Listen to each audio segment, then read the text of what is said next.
হরে কৃষ্ণ। সকল বৈষ্ণবের চরণে আমার প্রণাম। ধন্যবাদ জয়েন করার জন্য আমাদের এই শ্রীমদ্ ভাগবতম ক্লাসে।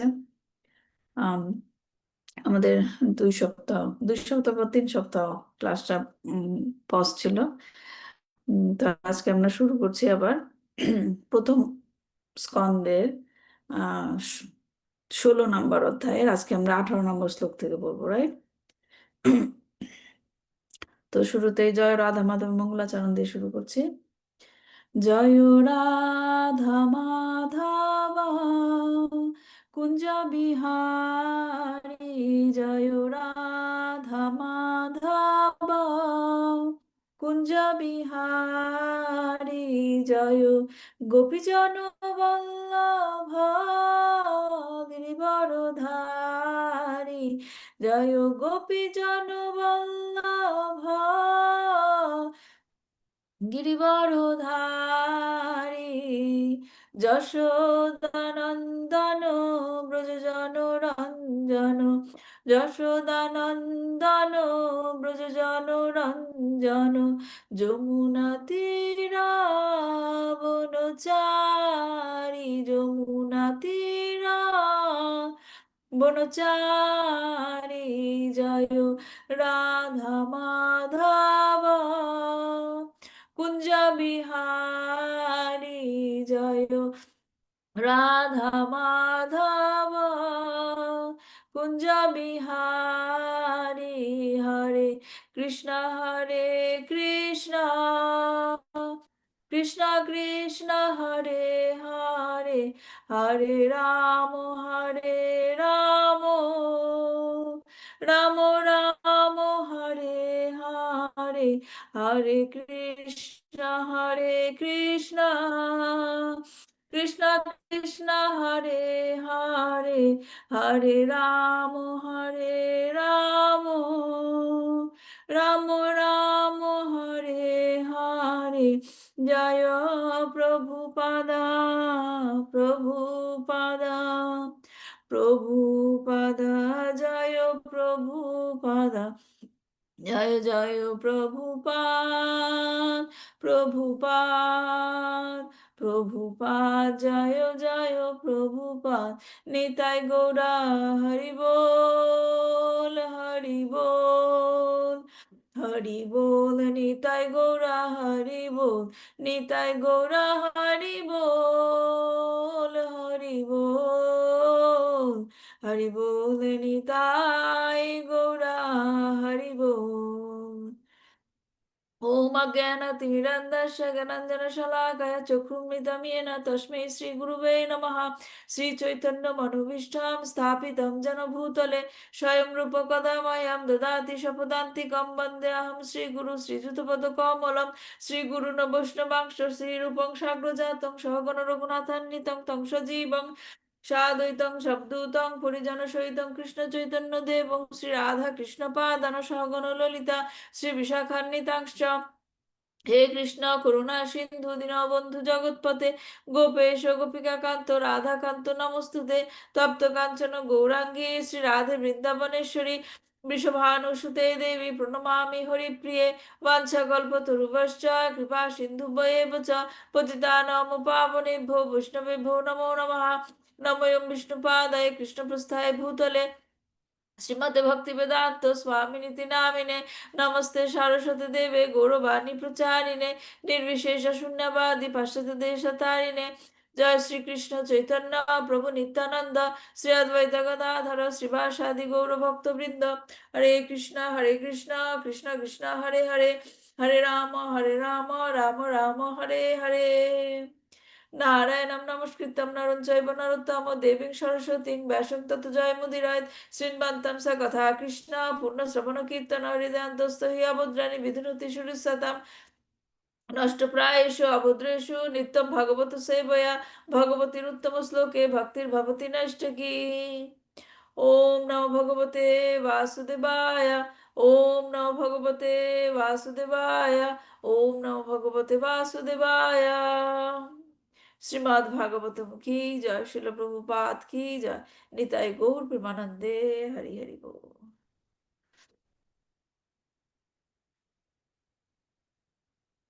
হরে কৃষ্ণ।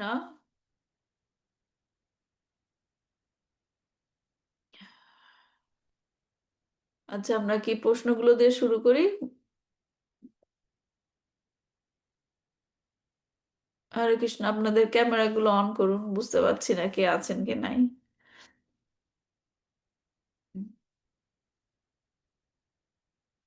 ওকে। হরে কৃষ্ণ মাতাজি, প্রণাম। হরে কৃষ্ণ মাতাজি, প্রণাম। ওকে, আমাদের যে প্রথম প্রশ্নটা ছিল গত ক্লাস থেকে, জানি না কারোর মনে আছে কিনা, কারণ 3 সপ্তাহ আগে ক্লাস ছিল। তো প্রথম প্রশ্নটা ছিল যে 11 নম্বর শ্লোকে বলা হয়েছে পরীক্ষিত মহারাজ অস্ত্র শস্ত্রে সজ্জিত হয়ে নগরী থেকে যাত্রা করলেন। তিনি কোথায় এবং কোন উদ্দেশ্যে বের হয়েছিলেন? কেন গিয়েছিলেন? উদ্দেশ্যটা কি ছিল? হরে কৃষ্ণ মাতাজি। হরে কৃষ্ণ। কৃষ্ণ। পরীক্ষিত মহারাজ সর্বত্র কলির বিস্তার দেখে তা উম, অন্যদের তা থেকে প্রতিকার করার জন্য ধনুর্বাণ নিয়ে বের হয়েছিলেন, মানে রাজ্যে, বিভিন্ন রাজ্য, রাজ্যে। হ্যাঁ, তিনি এখান থেকে রাজ্য দেখতে বের হয়েছিলেন যে কারা কারা এই কলির প্রভাবের মধ্যে পড়ছে এবং তাদেরকে রক্ষা করার জন্য, সে কলির প্রভাব থেকে রক্ষা করার জন্য তিনি অস্ত্র শস্ত্রে সজ্জিত হয়ে বের হয়েছিলেন। তারপর আমরা একটা জিনিস জেনেছিলাম যে তিনি এই কি সুযোগটা ছাড়তে চাননি, মানেটা কি ছিল? তিনি এই সুযোগটা ছাড়তে চাননি, মানে কি ছিল? মানে যুদ্ধ করার সুযোগ পেয়েছিলেন তিনি ক্ষত্রিয় হিসেবে। হ্যাঁ, কলির কারণ সাথে ক্ষত্রিয়দের ক্ষত্রিয়দের মানে ওই ইয়াটাই কি, উদ্দেশ্যটাই কি, মানে তাদের কর্তব্য কর্ম কি? যুদ্ধ করা, অন্যায়ের প্রতিবাদ করা। হ্যাঁ, কিন্তু তার রাজ্যে এরকম ছিল যে কোনো রকম শত্রু ছিল না। হ্যাঁ, তার রাজ্যে সবাই সুখে শান্তিতে ছিল।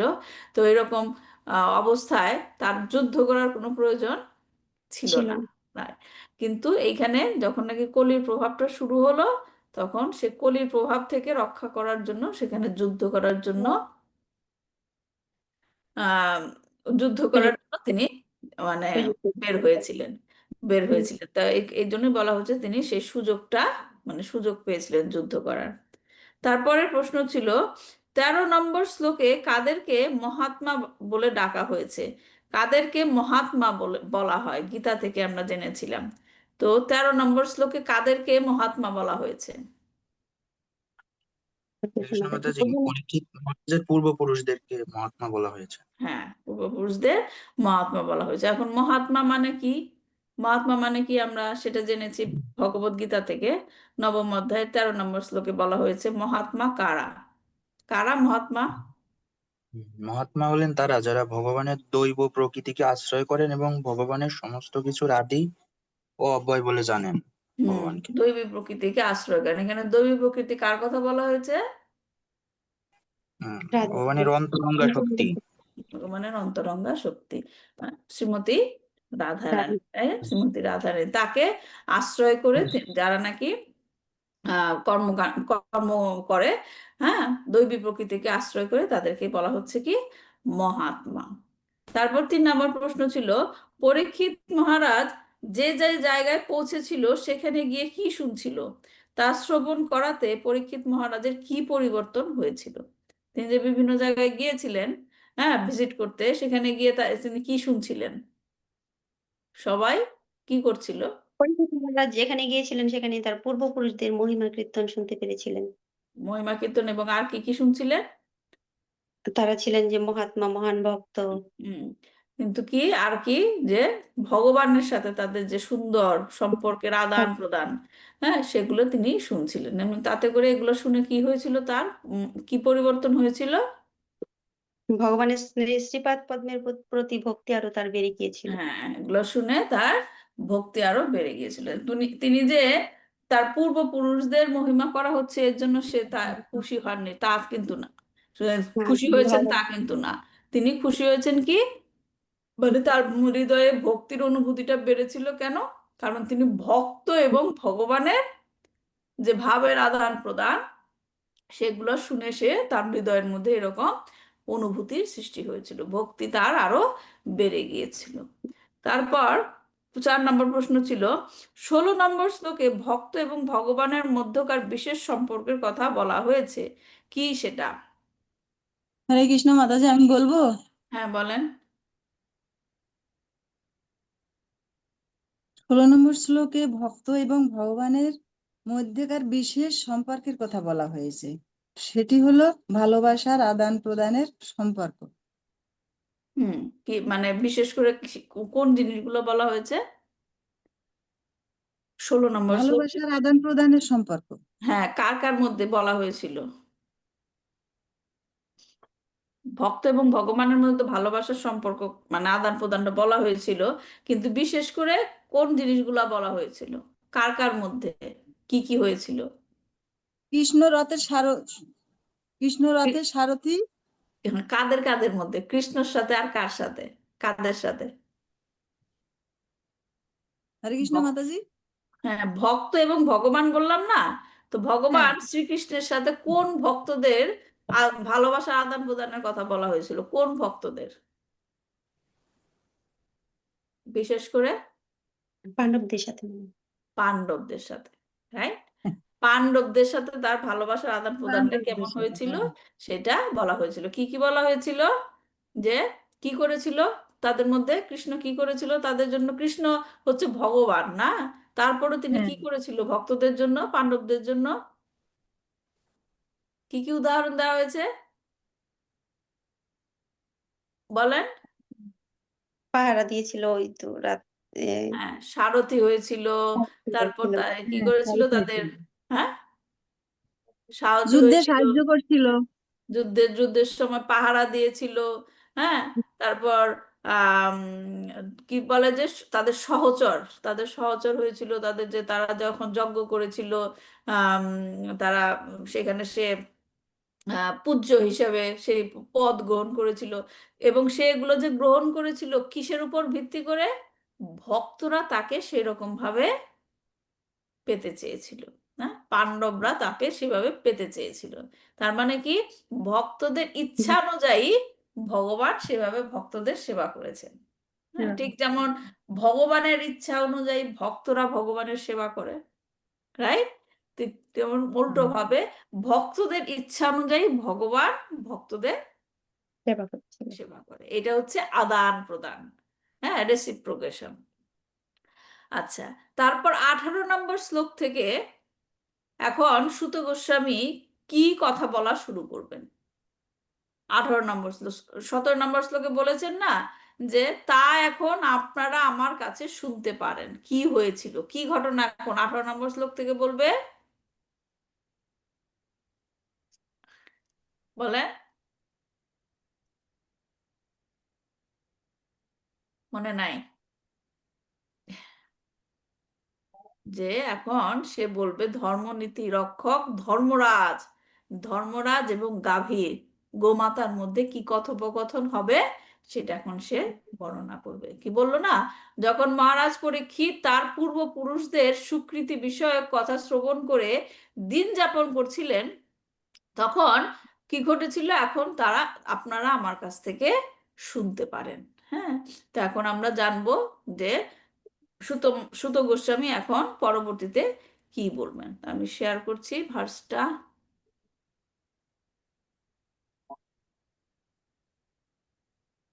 হুম, ঠিক আছে। 18 নম্বর শ্লোক থেকে আমরা পড়বো।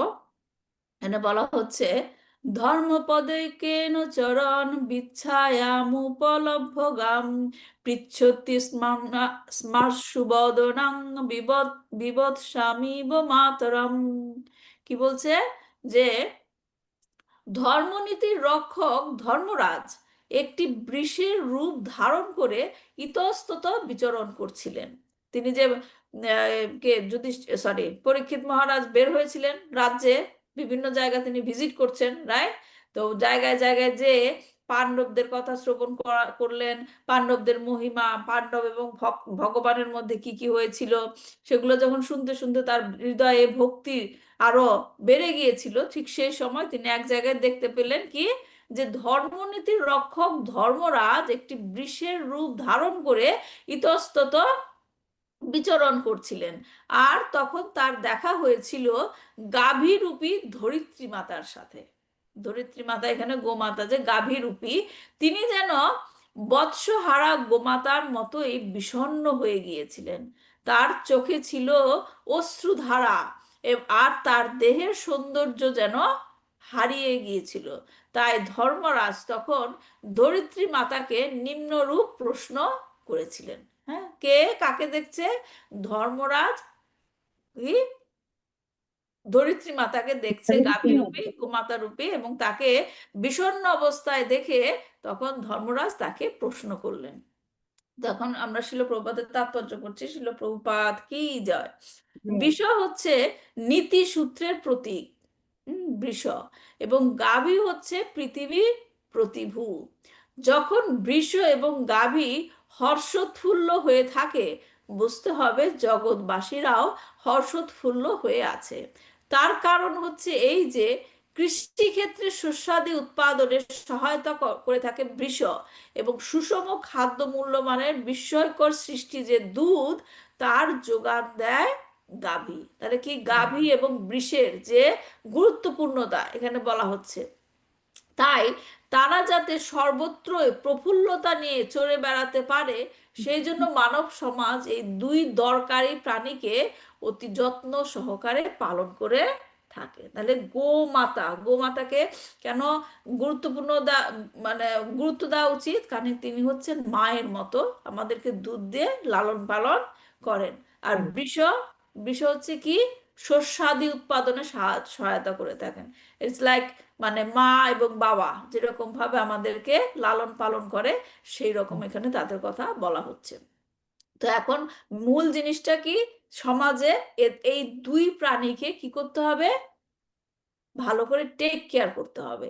কিন্তু এখানে আমরা দেখতে পাচ্ছি এই শ্লোকে যে ধর্ম বৃষের কথাটা পরে আসবে, এখানে যেটা দেখছি আমরা গাভীরূপী ধরিত্রী মাতা। ধরিত্রী মাতা কি আছে? কষ্টে আছে। কারণ বলা হচ্ছে যে তার বিষণ্ণ, তার চেহারা হচ্ছে বিষণ্ণ, এবং তার চোখে ছিল অশ্রু ধারা। তার মানে সমাজে তাকে কি করা হচ্ছে না? যত্ন করা হচ্ছে না সেই সময়ে। এই কলিযুগে কিন্তু এই কলিযুগে বর্তমানে বৃষ এবং গাভী দুটিকেই এখন জবাই করা হচ্ছে। আর ব্রাহ্মণ্য সংস্কৃতি যারা জানে না, সেই শ্রেণীর মানুষেরা ওদের খাদ্যের মতো খেয়ে ফেলছে। কথাগুলো বুঝতে চেষ্টা করুন। আমরা এখানে জানছি প্রথম প্যারাগ্রাফে বলা হচ্ছে যে গাভী এবং বৃষের, হ্যাঁ, গাভী এবং বৃষ মানে ষাঁড় যেটা বলে, হ্যাঁ, তারা কি সমাজের জন্য খুব গুরুত্বপূর্ণ, কারণ তারা সমাজের সবাইকে টেক কেয়ার করে, তাই। কিন্তু কলিযুগে আমরা এটার উল্টোটা দেখতে পাচ্ছি। কি দেখতে পাচ্ছি? তাদেরকে তো যত্ন করা হচ্ছেই না, বরঞ্চ তাদেরকে জবাই করা হচ্ছে। হ্যাঁ, এবং তাদেরকে খাদ্য হিসেবে গ্রহণ করছে কারা? যারা ব্রাহ্মণ্য সংস্কৃতি জানে না। বুঝতে পারছেন পয়েন্টটা? যারা ব্রাহ্মণ্য সংস্কৃতি জানে না, তারা সেগুলোকে খাদ্য হিসেবে গ্রহণ করছে। সব রকম সাংস্কৃতিক কার্যকলাপের সর্বোত্তম সার্থকতা অর্জন করতে গেলে শুধুমাত্র ব্রাহ্মণ্য সংস্কৃতির প্রসারের মাধ্যমে সমগ্র মানব সমাজের কল্যাণার্থে বৃষ এবং গাভীকে রক্ষা করতে পারা যায়। এই ধরনের সংস্কৃতির প্রগতির মাধ্যমেই নীতিবোধ যথাযথভাবে অক্ষুণ্ণ রাখা যায়, এবং তার ফলে অযথা ব্যর্থ প্রচেষ্টা ছাড়াই শান্তি ও সমৃদ্ধিও অর্জন করা চলে। ব্রাহ্মণ্য সংস্কৃতির যখন অবনতি ঘটে, এই যে দেখেন কারণটা বলা হচ্ছে, ব্রাহ্মণ্য সংস্কৃতির যখন অবনতি ঘটে তখন কি হয় সমাজে? গাভী এবং বৃষ তখন দুর্ব্যবহার পায়, মানুষের কাছ থেকে ভালো ব্যবহার পায় না। আর তারই পরিণাম প্রতিক্রিয়া স্বরূপ নিম্নলিখিত লক্ষণগুলি প্রকটিত হয়, মানে পরের যেগুলো আমাদের বলা হচ্ছে। তাহলে এখানে বৃষ হচ্ছে কি প্রতীক? কিসের প্রতীক? বৃষ এখানে কে বলে? ধর্মরাজ। ধর্মরাজ।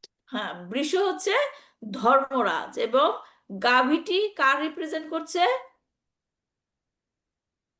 পৃথিবী। ধরিত্রী মাতা, হ্যাঁ। তো ধর্মরাজ এখানে বিষাদগ্রস্ত গোমাতাকে দেখে প্রশ্ন করছে। কি কি প্রশ্ন করা হচ্ছে সেটা হচ্ছে এই শ্লোক থেকে 19 নম্বর শ্লোক থেকে 23 নম্বর শ্লোক পর্যন্ত তার প্রশ্নগুলি বলা হবে। হ্যাঁ, সর্বমোট 11টি প্রশ্ন বিষয় করবে ধর্মরাজ, ধরিত্রী মাতাকে করবে। তো এই যে কথোপকথন কার কার মধ্যে কথা হচ্ছে, ধর্মরাজ এবং ধরিত্রী মাতা। হ্যাঁ, তো এটাকে বলা হয় ধর্ম ধরিত্রীর কথোপকথন। যেমন ভগবত গীতা কার কার মধ্যে কথোপকথন, ভগবত গীতা অর্জুন আর ভগবান শ্রীকৃষ্ণ। ভক্ত ভগবানের কথোপকথন, রাইট। তো যেমন শ্রীমদ্ ভাগবতমে আছে যেমন বিদুর, বিদুর মৈত্রেয় সংবাদ, যেটা তাদের মধ্যে কথোপকথন। তো এটা হচ্ছে এইখানে আমরা এখন যেটা পড়বো সেটা হচ্ছে কি ধর্ম এবং ধরিত্রীর মধ্যে কথোপকথন। হ্যাঁ, তো এই শ্লোকে আমরা দেখতে পাচ্ছি যে বৃষ এবং গাভী দুইজনেই কষ্টকর অবস্থায় আছে, যেটা আমরা পরবর্তীতে দেখব, দুঃখজনক অবস্থায় আছে।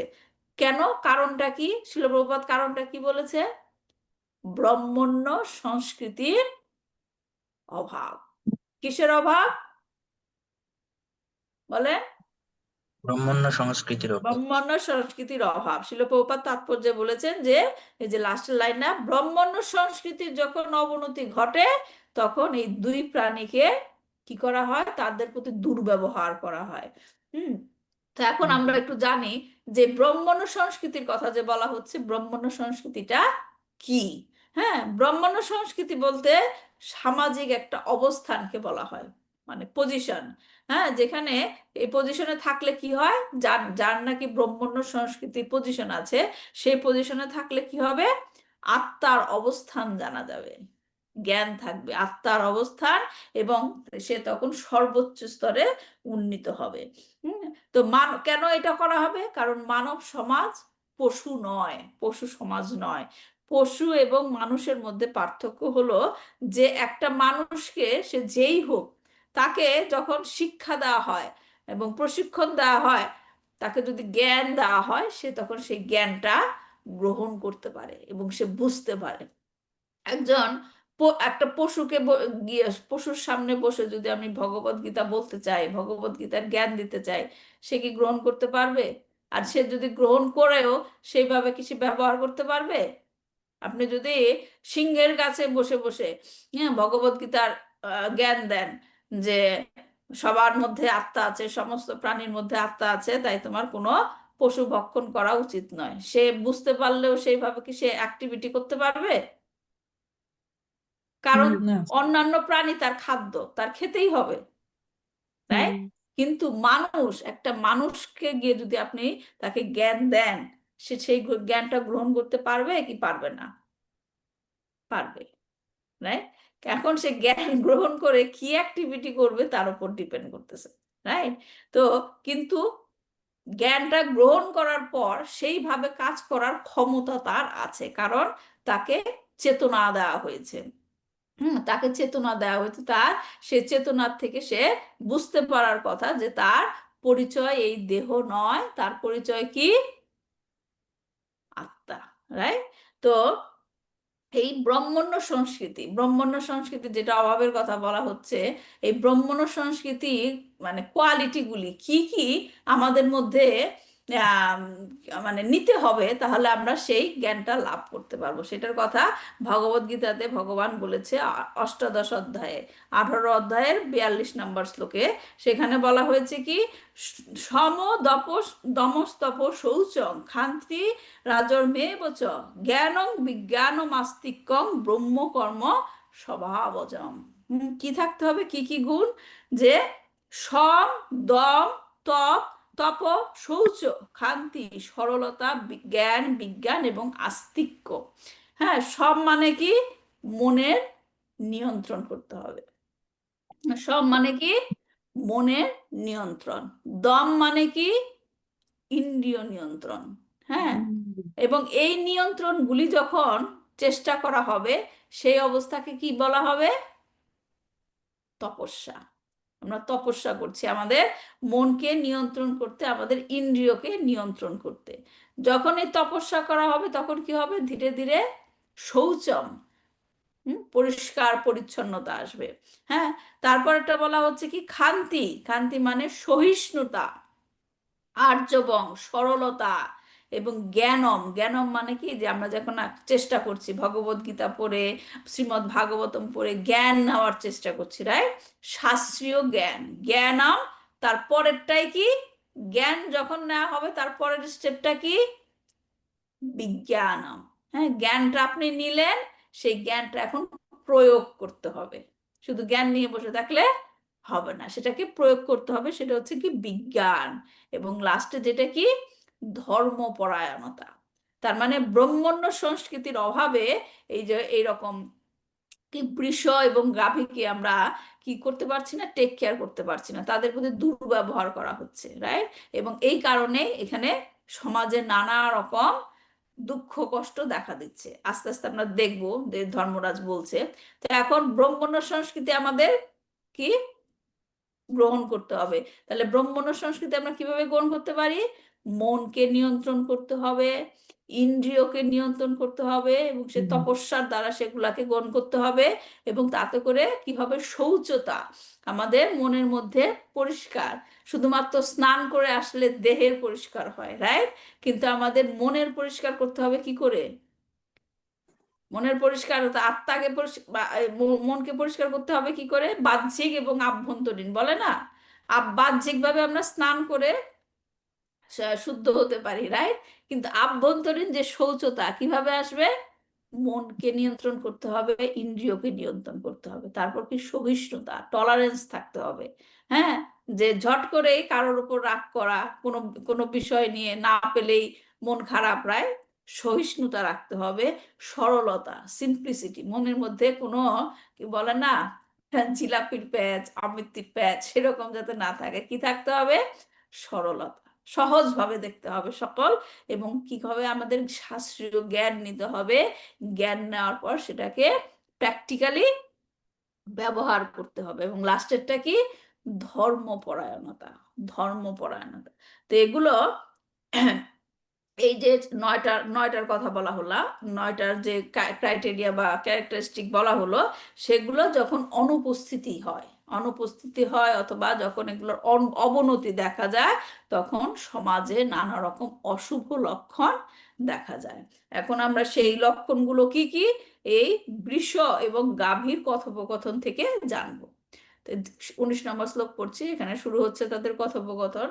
ধর্মরাজ বলছেন, ধর্ম উবাচা কচ্চিদদ্ভদ্রেয় নাময়মাত্তনস্তে বিচ্ছায়াসি নায়তে সন্মেনোক্ষেন আলক্ষয়ে ভবন্তি মন্তরাধিং দূরে বন্ধুং শচুষ কঞ্চনান্মম। বলছে ধর্মরাজ, ধর্মরাজ বলছে, জিজ্ঞেস করছে, হে মাত, গাভীকে বলছে, গোমাতাকে, আপনি কি সম্পূর্ণ কুশলে নেই? আপনাকে কেন দুঃখ ছায়াগ্রস্ত বলে মনে হচ্ছে? আপনার মুখ সামান্য অন্ধকারাচ্ছন্ন দেখাচ্ছে। আপনি কি অন্তরে কোনো আদি ব্যাধিতে কষ্ট পাচ্ছেন, কিংবা কোনো আত্মীয় বন্ধু দূরে চলে গেছে তার কথা ভাবছেন? মানে বিভিন্ন জিনিস তাকে জিজ্ঞেস করছে। তো এখানে শিল প্রভুপাদ তাৎপর্য বলেছে, এই কলিযুগে জগৎবাসী সবসময় উদ্বেগাকুল হয়ে থাকে, প্রত্যেকেই কোনো না কোনো আদি ব্যাধিতে বিব্রত। এই যুগের মানুষদের কেবল মুখখানি থেকেই যে কেউ মনের লক্ষণাদির আভাস পেতে পারে। প্রত্যেকেই প্রবাসী আত্মীয় স্বজন ছাড়া সরি প্রত্যেকেই প্রবাসী আত্মীয় স্বজন যারা বাড়ি ছেড়ে দূরে গেছে তাদের অভাব বোধ করে থাকে।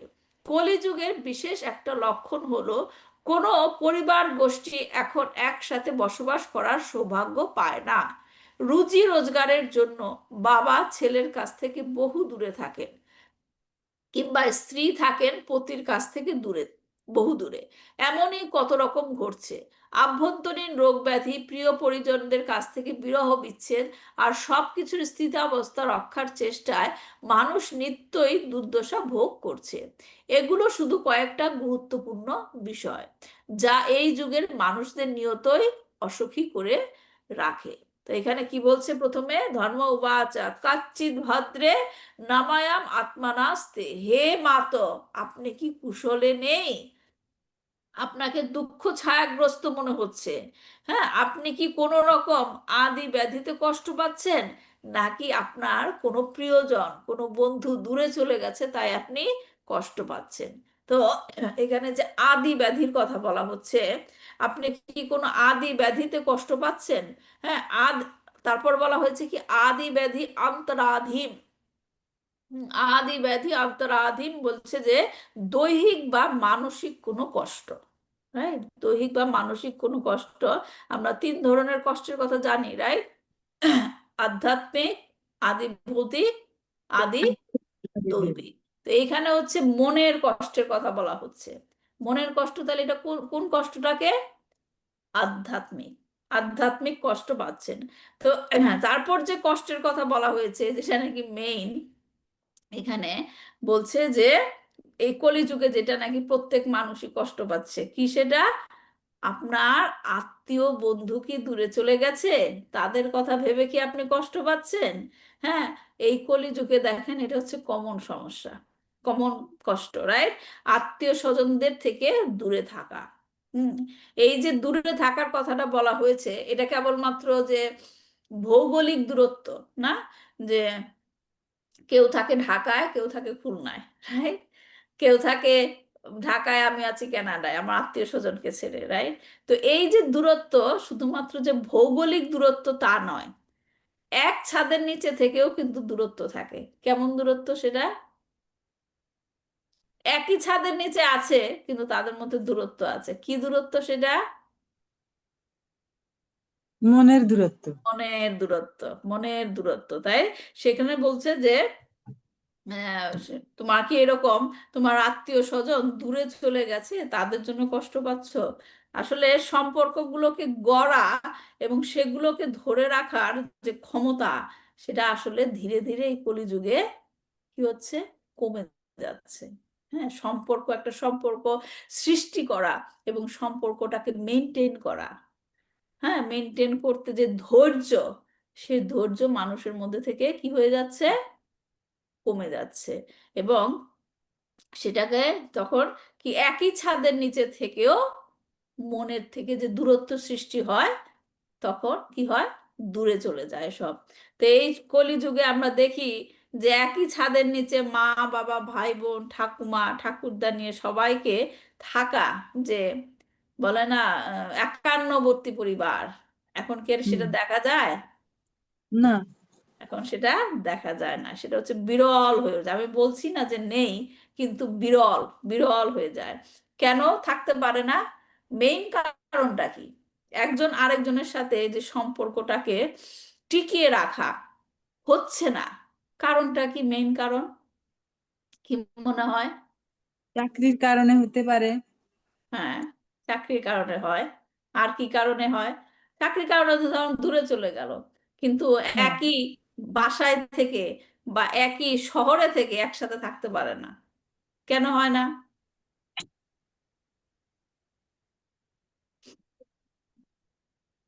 কেন হয় না? কলিযুগের প্রভাব মনে ঈর্ষা, ঈর্ষা এক একজনের প্রতি এক একজনের ঈর্ষা থাকে অনেক সময়। হ্যাঁ, মেইন জিনিসটা হচ্ছে কি, আমি যেটা মনে করি, স্বার্থপরতা। স্বার্থপরতা মানে কি? নিজের চিন্তা আগে করা। আমার কিসে ভালো হবে, আমার কিসে ভালো হবে, আমার ভালোর চিন্তা করতে গিয়ে আমরা অন্যের সাথে সম্পর্কটাকে নষ্ট করে দিই। স্বার্থপরতা, রাইট? স্বার্থপরতার কারণে আমরা সম্পর্কের যে গুরুত্বপূর্ণতা, সম্পর্কের যে গুরুত্বপূর্ণতা, সেটাকে ভুলে গেছি। খুব সহজেই সম্পর্ক ভাঙনের দিকে ঝুঁকে পড়ে, রাইট? সংসারে ঝগড়া লাগছে, আমি বলছি না যে সব সময় এটা খারাপ, অনেক সময় সম্পর্ককে টিকিয়ে রাখার জন্য মানুষ দূরে চলে যায়, রাইট? একটা সংসারে যদি শাশুড়ি বউর মধ্যে ঝগড়া লাগে, অনবরত ঝগড়া লাগছে, তখন যদি ছেলেটা চিন্তা করে যে আমি সেপারেট হয়ে যাই, সেপারেট হয়ে গেলে এই ঝগড়াগুলো লাগবে না, আমাদের মধ্যে সম্পর্কটা ভালো থাকবে। অনেক সময় মানুষ এরকম চিন্তা করেও চলে যায়, রাইট? তো এরকম যে জীবন, আমরা অনেক সময় এরকম করে চিন্তা করি যে আমার জীবন আমি চালাবো, রাইট? তখন এই সম্পর্কের টানাপোড়েনে থেকে আমি আমার জীবনকে নষ্ট করবো কেন? বিভিন্নভাবে মানুষ এরকম চিন্তা করে, রাইট? তো এই স্বার্থপরতায় অনেক সময় কি করে, যে সম্পর্ককে ভেঙে ফেলবো এইরকম একটা সিদ্ধান্ত নিতে তাদেরকে সহজেই সহজেই তারা সেটা করে ফেলে। অন্যদিকে আবার এই যে মাতাজি যেটা বললো, যে চাকরির কারণে একসাথে থাকা হয় না, পারিবারিক বিভিন্ন সদস্যের মধ্যে বিভিন্ন মতামত, রাইট? বিভিন্ন মতামত, এই কারণেও একসাথে থাকা হয় না। তো কারণ যেটাই হোক, এই কলিযুগে মেইন সিমটম কি? দূরত্ব। আত্মীয় স্বজনের মধ্যে দূরত্ব বেড়ে গেছে, আত্মীয় স্বজনের মধ্যে দূরত্ব বেড়ে গেছে, এবং এটাই হচ্ছে কলিযুগের একটা লক্ষণ। সেটাই এখানে ধর্মরাজ হিন্ট দিচ্ছে, যে কোনো আত্মীয় বন্ধু কি তোমার দূরে চলে গেছে সেই কথা ভেবে কি তুমি কষ্ট পাচ্ছ? হ্যাঁ। তো এইটাই হচ্ছে এইখানকার এই শ্লোকের মেইন জিনিসটা, যে তিনি কি প্রশ্ন করেছেন। এখন পরবর্তী শ্লোকে গিয়ে তিনি আরো প্রশ্ন করবেন, আমরা পড়ছি।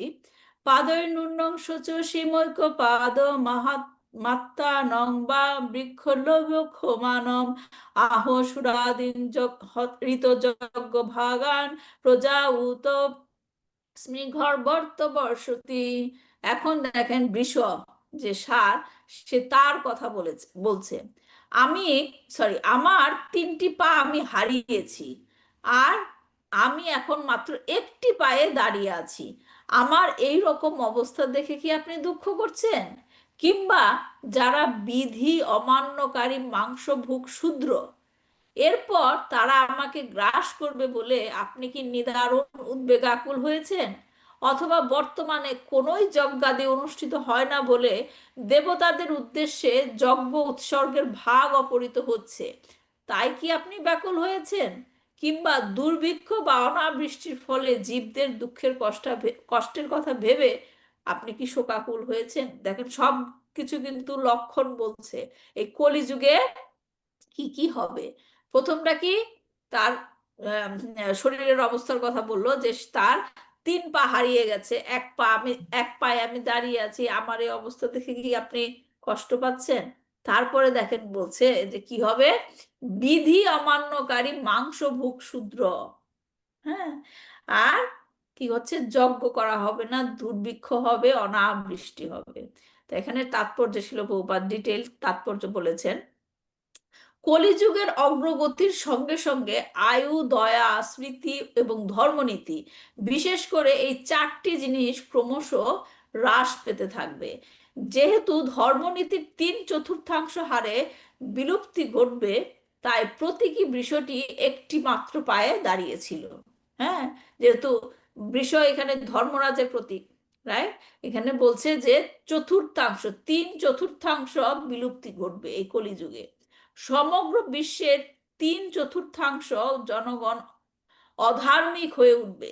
তখন পরিস্থিতি রূপান্তরিত হয়ে পশুদের উপযোগী নরকের মতোই হয়ে উঠবে। কি ডেঞ্জারাস, রাইট? বলছে কলিযুগে সমগ্র জনগণের মধ্যে 3/4, 4 ভাগের মধ্যে 3 ভাগই কি থাকবে? অধার্মিক থাকবে। হ্যাঁ। এবং তাদের ফলে কি হবে, এইখানে বসবাসের উপযুক্ত কি কাদের জন্য হবে? পশুদের জন্য বসবাসের উপযুক্ত হবে। কলিযুগে ভগবত বিমুখ সভ্যতা নানা রকমের তথাকথিত ধর্মীয় সমাজের সৃষ্টি করবে, যার মধ্যে প্রত্যক্ষ বা পরোক্ষভাবে পরম পুরুষ ভগবানকে তাচ্ছিল্য করা হবে। আর তাই মানুষের গড়া ওইসব অবিশ্বাসী সমাজ সম্প্রদায়গুলি জনগণের সুস্থির মনা অংশটির পক্ষে এই জগৎটাকে বসবাসের অযোগ্য করে তুলবে। পশুদের যোগ্য হবে, রাইট? পশুদের যোগ্য মানে কি? মানুষের মধ্যেও পশু মতো মনোভাব দেখবেন, রাইট? পরম পুরুষোত্তম ভগবানের যথাযথ বিশ্বাস পোষণের অনুপাতে মানব জাতির বিভিন্ন শ্রেণী স্তর আছে। প্রথম শ্রেণীর ভগবত বিশ্বাসী মানুষেরা হচ্ছেন বৈষ্ণবগণ এবং ব্রাহ্মণগণ, তারপরে ক্ষত্রিয়রা, তারপরে বৈশ্যরা, এবং তারপরে শূদ্রেরা, তারপরে হচ্ছে ম্লেচ্ছেরা, যবনেরা, এবং সর্বশেষে কি চণ্ডালেরা, বিভিন্ন শ্রেণীর মানুষদের কথা বলা হচ্ছে। মানবিক সহজাত প্রবৃত্তির অবনতির সূচনা হয় ম্লেচ্ছদের থেকে, এবং চণ্ডাল জীবনধারা হচ্ছে মানবিক অধঃপতনের শেষ কথা। তারপর আমি এই প্যারাগ্রাফটা স্কিপ করছি। বলছে মাংস ভুকদের সাধারণত ম্লেচ্ছ বলা হয়, তবে সব মাংস ভুকেরা ম্লেচ্ছ নয়। শাস্ত্রীয় অনুশাসন অনুযায়ী যারা মাংস গ্রহণ করে তাদের ম্লেচ্ছ নয়, তারা ম্লেচ্ছ নয়, কিন্তু যারা অবাধে মাংস খায় তাদেরকে ম্লেচ্ছ বলা হচ্ছে। তা আমি তাৎপর্যটা একটু স্কিপ করছি, ব্যাখ্যা করছি, তাৎপর্য একটু অনেক বড়। যেমন এখানে বলা হচ্ছে যে এখানে বিশ্বরূপী ধর্মরাজ বলছেন যে আমার 3টি পা তিনি হারিয়েছেন। ধর্ম বিশ্বরূপে আছেন যার 4টি পা, এবং 4টি পা কি প্রতিনিধিত্ব করে? সত্যম, শৌচম, তপ এবং দয়া। কি কি 4টা পা?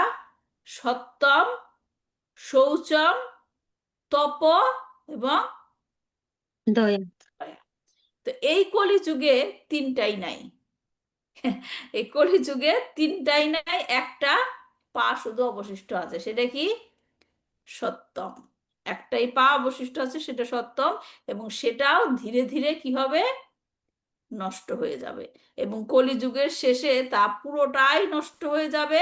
তখন ভগবান কল্কি রূপে এসে সেই অধার্মিকদের ধ্বংস করবেন, এবং তারপরে আবার এক নতুন সত্য যুগের সূচনা হবে। বুঝতে পারছেন এখানে যে বৃষ, তার যে 3টা পা নাই, সেটা দিয়ে সে কি বোঝাচ্ছে? হ্যাঁ, যে ধর্মের 4টা পিলার কি কি? সত্যম, শৌচম, তপ এবং দয়া। বাকি 3টি অলরেডি নষ্ট হয়ে গেছে, শুধুমাত্র একটা পিলার দাঁড়িয়ে আছে, সেটা কি? সত্যম। রাইট? এবং সেটাই কি হচ্ছে? সেটাও ধীরে ধীরে নষ্ট হয়ে যাবে, এবং এক সময় এসে সেটা পুরোটাই নষ্ট হয়ে যাবে, এবং তখন কল্কিদেব ভগবান কল্কি রূপে এসে সেগুলো সবাইকে ধ্বংস করে নতুন এক সত্য যুগের সূচনা করবেন।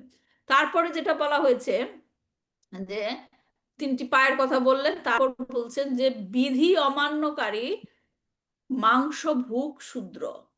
এখানে 3টা কথা আছে, বিধি অমান্যকারী, মাংসভুক, আর কি? শূদ্র। এদের কথা বলা হচ্ছে যে তারা কি খাবে? গাভী এবং ষাঁড় খাবে। এই শ্লোকে ভবিষ্যৎবাণী করা হয়েছে। শ্রীমদ্ ভাগবত কি 5,000 বছর আগে লেখা হয়েছিল, রাইট? 5,500 বছর আগে। সুতরাং সেই সময়ে ভবিষ্যৎবাণী করা হয়েছে যে কলিযুগে অবৈধভাবে মাংস খাওয়া হবে, বিধি অমান্যকারী, অবৈধভাবে মাংস খাওয়া হবে, এবং তারা বিশেষ করে গরু এবং ষাঁড় খাবে। এখন প্রশ্ন হলো, মাংস খাওয়া বৈধ বা অবৈধ কিভাবে হয়? বলছে এখানে অবৈধভাবে মাংস খাওয়া শুরু হবে। তার মানে কি বৈধভাবে মাংস খাওয়া যায়? বৈধভাবে মাংস খাওয়া যায়? নিবেদন করে কি বলছে? যে যজ্ঞে নিবেদন করা হতো। হ্যাঁ, বৈধ মানে হচ্ছে ধর্মীয় বিধান মেনে মাংস খাওয়া, ধর্মীয় বিধান মেনে। ঠিক যেমন ভগবদ গীতায় ভগবান বলেছেন যে স্ত্রী পুরুষের মিলন বৈধ হয়। হ্যাঁ, যে ভগবান বলছেন কি ধর্ম অবিরুদ্ধ কামস্মি। হ্যাঁ, স্ত্রী পুরুষের মিলন বৈধ হয়, তখন সেই মিলনের হচ্ছে আমি। রাইট? তা হলো পাপ নয়, সেটা পাপ নয়। এখন বৈধ মানে কি? বিধান, বৈদিক বিধান মেনে, বৈদিক বিধান মানে কি? তাদের মধ্যে কি? বিয়ে হওয়া। রাইট? যেমন এটা অগ্নিযজ্ঞ এবং মন্ত্রের মাধ্যমে বিবাহ অনুষ্ঠান সম্পর্ক করা, তখন যে সম্পর্কটা তাদের মধ্যে হয় সেটা হচ্ছে বৈধ। এটা ঠিক তেমনি মাংস ভক্ষণের বেলায় প্রযোজ্য, যে বৈধ বৈদিক বিধান মেনে চলে যে মাংস ভক্ষণ করা হয় সেটা হচ্ছে বৈধ। বৈধ মাংস ভক্ষণ হলো, যেমন যে প্রভুজি বলল যে কালী দেবী কালীর সামনে যে পশু বলি দেওয়া হয়, পশু বলি দেওয়া হয় সেই রকম, কিন্তু এর জন্য অনেক নিয়ম কানুন আছে। হ্যাঁ, একটা নিয়মতান্ত্রিক নীতির মাধ্যমে মাংস খাওয়ার অনুমতি ছিল, কিন্তু এখন কলিযুগে সেগুলা কি মেনে মাংস ভক্ষণ করা হচ্ছে? না। হ্যাঁ, সেটা করা হচ্ছে না। বড় বড় কসাইখানা সৃষ্টি হয়েছে এবং সেখানে অবাধে পশু হত্যা করা হচ্ছে এবং সেখানে মাংস বিক্রি করা হচ্ছে এবং মানুষ সেই ইন্দ্রিয় তৃপ্তির জন্য সেই মাংস কিনে এনে তাদের ইন্দ্রিয় তৃপ্তি করছে। তো এই যে প্রসেস, এটাকে কি বলা হয়? এই যে প্রসেস, এটাকে কি বলা হয়? বৈধ না অবৈধ বলে? অবৈধ। অবৈধ। সেটার কথাই বলা হচ্ছে যে বিধি অমান্যকারী মাংসভোগ শূদ্র, এবং তাদেরকে কি বলা হচ্ছে? শূদ্র। হ্যাঁ, এখন সেই সেকেন্ড পয়েন্টটা কি? শূদ্র। আমরা জানি সমাজে 4 শ্রেণীর মানুষ আছে। কি কি? ব্রাহ্মণ, ক্ষত্রিয়, বৈশ্য, শূদ্র। হ্যাঁ, প্রথম শ্রেণী, দ্বিতীয় শ্রেণী, তৃতীয় শ্রেণী, চতুর্থ শ্রেণী। এবং প্রথম শ্রেণী থেকে তৃতীয় শ্রেণীরা ব্রাহ্মণ, ক্ষত্রিয়, বৈশ্য, তারা সাধারণত কি? নিরামিষাশী। হ্যাঁ, মাংস ভক্ষণ শুধুমাত্র অনুমোদিত ছিল চতুর্থ এবং পঞ্চম শ্রেণী। পঞ্চম শ্রেণী কারা? শিল প্রভুপাদ সেটাকে ইনক্লুড করেছে, তারা হচ্ছে কি? চণ্ডাল। চণ্ডাল। হ্যাঁ, তারা কোনো রকমের বৈদিক নিয়ম কানুন মানে না। শূদ্ররাও কি বৈদিক নিয়ম কানুন মানে না, তারা কোনো শাস্ত্রের তোয়াক্কা করে না, তাদের ইচ্ছা মতো তারা তাদের জীবন যাপন করে। এবং মাংস ভক্ষণ যেটা হচ্ছে, আচ্ছা, এই যে আমি 4টা শ্রেণীর কথা বললাম, ব্রাহ্মণ, ক্ষত্রিয়, বৈশ্য, শূদ্র, রাইট? এরা প্রকৃতির 3টি গুণের অধীনে আছে। ব্রাহ্মণরা কোন গুণের অধীনে আছে? ব্রাহ্মণেরা কোন গুণের অধিকারে আছে, অধীনে আছে বলে? সত্যগুণের অধীনে নাকি রজগুণের না তমগুণের? ব্রাহ্মণেরা কোন গুণের অধীনে? সত্যগুণী। সত্যগুণে। ব্রাহ্মণরা হচ্ছে সত্যগুণে। তারপর ক্ষত্রিয়, ক্ষত্রিয় কোন গুণের অধীনে? রজগুণ, রজগুণ। আর বৈশ্য? তমগুণ। না, বৈশ্য হচ্ছে মিক্সড। হ্যাঁ, সত্য এবং রজগুণের। আর শূদ্ররা হচ্ছে কি? তমগুণ। তমোগুণী। হ্যাঁ, শূদ্ররা হচ্ছে তমগুণ। এবং এই মাংস ভক্ষণ হচ্ছে, মাংস কি? তামসিক খাদ্য। হ্যাঁ, মাংস ভক্ষণ যারা করে তারা কি? তমগুণের অধীনে। হ্যাঁ, তো আমরা যে খাবারই খাই না কেন তা আমাদের চেতনার উপর প্রভাব প্রভাব ফেলে। মাংস ভক্ষণ হচ্ছে তমগুণ এবং অজ্ঞানতার গুণকে জাগ্রত করে। অজ্ঞানতা অবস্থায় একজন মানুষ আধ্যাত্মিক জীবনে অগ্রসর করতে পারে না, তাদের জন্য কষ্টকর হয়ে পড়ে, তাদের মন তারা একাগ্র করতে পারে না। এই যে মাংস ভক্ষণ তমগুণের কাজ, সেটা কি? আধ্যাত্মিক জীবনের উপর প্রভাব ফেলে। এবং আমরা কি? তমগুণের অধিকারীরা তারা কি হয়? ইন্দ্রিয়ের দাস হয়ে পড়ে, তারা কখনোই তৃপ্ত হতে পারে না। তো এখানে যেটা মাংস ভোগ বিধি অমান্যকারী মাংস ভোগ শূদ্রর কথা বলা হচ্ছে কি? আমরা জানলাম বৈধ এবং অবৈধর কথা। এবং শূদ্র কি? তমগুণের অধিকারী। তাই তমগুণের অধিকারী হওয়াতে তারা তামসিক খাদ্য যেটা মাংস খাচ্ছে। তো এখানে পয়েন্টটা কি? যে ধর্মরাজ বলছে ধরিত্রী মাতাকে যে তুমি এই মাংসভোগ প্রাণীদের দেখে তুমি কি এখন ভয় পাচ্ছ যে নেক্সট তারা আমাকেই আক্রমণ করবে? কারণ তিনি এখানে বৃষরূপে আছে, রাইট? তুমি কি ভয় পাচ্ছ যে এই মাংসভোগ শূদ্ররা এরপর আমাকেই টার্গেট করবে? তো আরেকটা জিনিস, এই পয়েন্টের পর আরেকটা জিনিসের কথা বলা হয়েছে যে আহ এই শোষিত হওয়া, যে মাংস ভক্ষণদের শোষিত হওয়া। তো এই যে কলিযুগে, কলিযুগে আমরা দেখতে পাচ্ছি যে মাংস ভক্ষণ, জুয়া, নেশা, নারী পুরুষদের অবাধ মেলামেশা, এগুলো কি মুক্তভাবে অনুমোদিত, আমরা ফ্রিলি দেখতে পাচ্ছি, রাইট? কেউ কোনো লুকিয়ে লুকিয়ে করছে না। এই সমস্ত অবৈধ কাজগুলো কি ওপেনলি করছে। সুতরাং এই কলিযুগে আত্মোপলব্ধিতে আগ্রহী ব্যক্তিদের পক্ষে পাপ কর্ম থেকে মুক্ত হওয়া অনেক কঠিন। হ্যাঁ, এটা অত্যন্ত কঠিন। এই মায়ার প্রভাবে বিশেষ করে এই যুগে অত্যন্ত প্রবল, তাই অধিকাংশ মানুষ পাপময় জীবনে কি আসক্ত। কিন্তু যারা আত্মোপলব্ধির বিষয়ে আগ্রহী, তারা স্বেচ্ছায় এই পাপ কর্মগুলো থেকে দূরে থাকতে পারে এবং সেদিনকে ত্যাগ করতে পারে। তারপর ধর্মরাজ যেটা আশঙ্কার কথা উল্লেখ করেছেন যে এই রকম কলিযুগে কোনো রকম যজ্ঞ অনুষ্ঠান হবে না। এর জন্য কি আপনি কষ্ট পাচ্ছেন? হ্যাঁ, কলিযুগের মানুষ যজ্ঞ করা ভুলে যাবে। হ্যাঁ, তারা যজ্ঞে নয় বরং ভয়ঙ্কর এবং হিংস্র কাজে ব্যস্ত থাকবে। তারা যজ্ঞকে অবহেলা করবে। তো এখানে যজ্ঞের কথা, যে গুরুত্বপূর্ণতার কথা বলা হয়েছে, কেন যজ্ঞানুষ্ঠান গুরুত্বপূর্ণ সেটা ভগবদ গীতায় যজ্ঞানুষ্ঠানের কথা বলা হয়েছে। ভগবান ভগবান গীতায় বলেন ভগবদ যজ্ঞের গীতায় ভগবান এই যজ্ঞানুষ্ঠানের যে গুরুত্বপূর্ণতা সেটার কথা বলেছেন। যে সৃষ্টির প্রারম্ভে সৃষ্টিকর্তা যজ্ঞাদি সহ প্রজা সকল সৃষ্টি করেছেন। হ্যাঁ, তোমরা এই যজ্ঞের দ্বারা উত্তরোত্তর সমৃদ্ধ হও। এই যজ্ঞ তোমাদের সমস্ত অভীষ্ট পূর্ণ করবে। কাদের কথা বলছে? কাদেরকে বলছে ভগবান? আমাদেরকে। তোমরা এই যজ্ঞানুষ্ঠান করে সমস্ত উত্তরোত্তর তোমরা সমৃদ্ধ হও। তোমাদের যজ্ঞ অনুষ্ঠানে প্রীত হয়ে দেবতারা তোমাদের প্রীতি সাধন করবেন এবং পারস্পরিক প্রীতি সাধনের মাধ্যমে তোমরা একে অপরের মঙ্গল সাধন করো। যজ্ঞের ফলে সন্তুষ্ট হয়ে দেবতারা তোমাদেরকে বাঞ্ছিত ভোগ্য বস্ত্র প্রদান করবে। কিন্তু দেবতাদের প্রদত্ত বস্তু তাদের নিবেদন না করে যে ভোগ করে তাদেরকে বলা হয় কি? চোর। হ্যাঁ, তো এখানে যে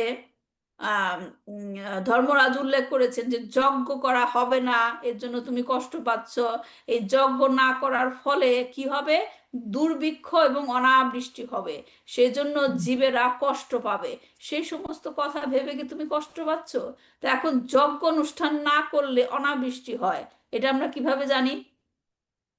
যজ্ঞ না করলে অনাবৃষ্টি হবে, কি হবে? দুর্ভিক্ষ হবে। হ্যাঁ, তো সেটা ভগবান বলছে যে অন্ন খেয়ে প্রাণীগণ জীবন ধারণ করে। বৃষ্টি হওয়ার ফলে অন্ন উৎপন্ন হয়, শস্য উৎপাদন না, শস্য উৎপাদনের জন্য বৃষ্টির প্রয়োজন। বৃষ্টি কোত্থেকে আসবে? যজ্ঞ অনুষ্ঠান করার পর। এবং যজ্ঞটাকে কি বলা হয়েছে? শাস্ত্রোক্ত কর্ম, আমাদের প্রেসক্রাইব ডিউটি। হ্যাঁ, তার মানে যজ্ঞ না হলে অনাবৃষ্টির কারণে প্রাণীরা অন্যায়ভাবে কষ্ট পাবে। সুতরাং যজ্ঞ করা গুরুত্বপূর্ণ। এই মানব জীবন যজ্ঞ সম্পাদনের জন্যই মানে বলা হয়েছে। তা এখানে যজ্ঞটা কি? শাস্ত্রে যে সমস্ত নির্দিষ্ট কর্মের কথা বলা হয়েছে তাই হলো যজ্ঞ। ভগবান কি বলেছে? যে কর্ম তোমাকে করতেই হবে। এমন নয় যে আমরা আত্মোপলব্ধিতে এবং আধ্যাত্মিক জগতে উন্নতিকরণের জন্য আগ্রহী, তার মানে এই না যে আমরা অলস নিষ্ক্রিয় হয়ে যাব। হ্যাঁ, শরীরকে রক্ষণাবেক্ষণ করতে পারবেন না, এটা ঠিক না। আমাদেরকে উপদেশ দেওয়া হয়েছে যে কর্ম করতেই হবে। হ্যাঁ, সেই কর্মটাই হচ্ছে কি? যজ্ঞ। কিন্তু সেই কর্ম করার ক্ষেত্রে ভগবান কি বলেছেন? যাই করো তুমি আমাকে করে করো। হ্যাঁ, জাত করোসি যাদাসনাসি জাত ইয়াদ জুঘোসি দদাসি ইয়াত ইয়াত তপস্যাসি কৌন্তা তাত কুরুষা মাদার্পণাম। হ্যাঁ, কৃষ্ণ বলছেন যে হ্যাঁ, তোমাকে কাজ করতেই হবে, কিন্তু আমার জন্য কাজ করো। ঠিক যেমন অর্জুনকে উপদেশ দেওয়া হয়েছিল, তিনি একজন সেনাপতি, যুদ্ধ করতেন। তার কাজই হলো বিপদ থেকে যখন বিপদ আসে তখন তাকে যুদ্ধ করা। তো একজন ক্ষত্রিয়র কাজই হলো যুদ্ধ করা। তাই অর্জুনকে উপদেশ দেওয়া হয়েছিল, তুমি যুদ্ধ করো, কিন্তু সেটা কি? আমার জন্য করো, তোমার ইন্দ্রিয় তৃপ্তির জন্য নয়। এই ধরনের লড়াই যুদ্ধ শুধু শুধুমাত্র পরমেশ্বরের সন্তুষ্টি বিধানের জন্যই করা হয়। তো আমাদের যে যজ্ঞানুষ্ঠানের কথা বলা হচ্ছে, এই কলিযুগে যজ্ঞানুষ্ঠান, কোন ধরনের যজ্ঞানুষ্ঠান অনুমোদিত? বলছে যে ধর্মরাজ ধরিত্রী মাতাকে বলছে যে এই কলিযুগে আর যজ্ঞ করা হবে না, তার ফলে দুর্ভিক্ষ অনাবৃষ্টি হবে, এই জন্য কি তুমি কষ্ট পাচ্ছ? তো এখন আমাদের বোঝা উচিত যে আমাদের জন্য যজ্ঞানুষ্ঠান কতটা গুরুত্বপূর্ণ। এবং এই কলিযুগের জন্য কোন যজ্ঞানুষ্ঠান অনুমোদিত, সেটা চৈতন্য মহাপ্রভু দিয়ে গেছেন। কি যে এখানে শিল প্রভুপাদ তাৎপর্যে বলছেন যে শ্রী চৈতন্য মহাপ্রভু অবশ্য একমাত্র যজ্ঞ নিবেদনের নির্দেশ দিয়েছেন, যাকে বলা হয় কি সংকীর্তন যজ্ঞ, হরে কৃষ্ণ মহামন্ত্র উচ্চারণের যজ্ঞ, তাতে প্রত্যেকেই অংশগ্রহণ করতে পারে। তাই ভগবত ভক্ত এবং ফলাকাঙ্ক্ষী কর্মীরা উভয়ই সংকীর্তন যজ্ঞ উদযাপনের মাধ্যমে সমান উপকার লাভ করতে পারে। তো আমরা এখন যে কথোপকথন পড়ছি ধর্মরাজ এবং ধরিত্রী মাতার মধ্যে, এইখান থেকে আমরা কি দেখতে পাই, কলিযুগের বিভিন্ন লক্ষণ। হ্যাঁ, এই কথোপকথন কখন হয়েছিল? সে 5000 5,500 পূর্বে হয়েছিল, কিন্তু সেই লক্ষণগুলো আমরা এখন দেখতে পাচ্ছি। তার মানে তখনই সেই ভবিষ্যৎবাণী করা হয়েছিল যে কলিযুগে কি কি ঘটবে, রাইট? এবং সেকার শিল প্রভুপাদ তার তাৎপর্যে সেগুলার সলিউশনও দিয়েছে যে কিভাবে আমরা সেই প্রকোপ থেকে নিজেকে রক্ষা করতে পারি, রাইট? নিজেকে ধ্বংসের পথ থেকে নিজেদেরকে রক্ষা করতে পারি। ঠিক আছে, তাহলে আজকে এই পর্যন্তই থাক। কেউ কি আমাদের পরবর্তী ভজন ক্লাসে থাকতে চান তাহলে আমরা করতে পারি।